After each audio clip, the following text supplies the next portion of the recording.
أبيات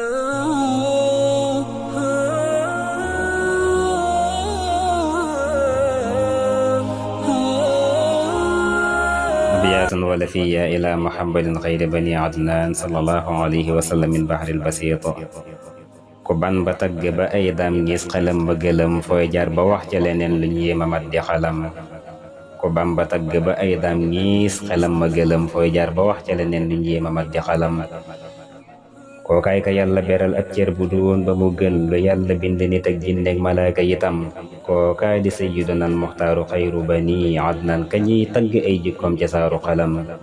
bindam ba mat sëkk cib taar kenn gisul ko na mel jikkoom ji ñëw dolli taaru biir ga kenn du ko jam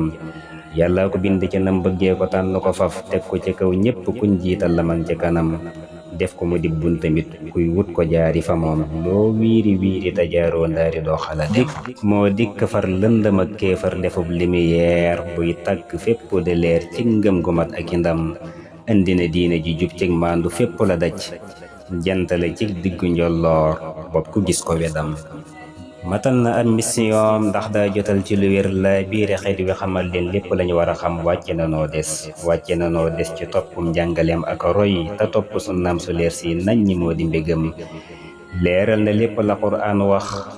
bu lënt ci nun ci ay xadiisam yaxal nañ lii ci téere yi am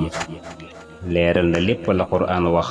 mu lënt ci nun ci ay xadiisam yaxal nañ lii ci téere yi am aw maru xondooñ ko koy jàmbat na dem fa dëtëm saafara raggi xolam ñoo nekk xayra umam aw maru xondooñ ku koy jàmbat na dem fa dëtëm saafara raggi xolam ñoo nekk xayra umam ñëw na ci guddi ngëneel moom sun yeneen sunu mbég muy guddi gàmm ci ngën ji guddi lañ ko di lim taxaw ci dundal ko sun warteef la nun ñu ko gëm teg ko ci sunna dafay xàllal nu yoonu ngërëm taxaw ci dundal ko sun warteef la nun ñu ko gëm teg ko ci sunna dafay xàllal nu yoonu ngërëm bu kenn fattunu ciy bëddaale mbaate araam des lu des ca ginnaaw lay jur ku sikk du dem guddig raw ak texe ak yërmandi faw ngi nii léppam di yiw buñ dëxañ mbir maa ngi nang ci xalam na yàlla dolli bu wér xéewal ak yi musalam yonen ba ak ñeñam ak saabaam ya ñoo amee jom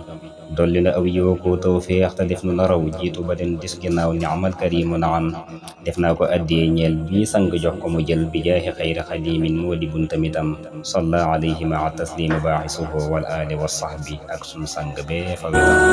assalaamu alaykum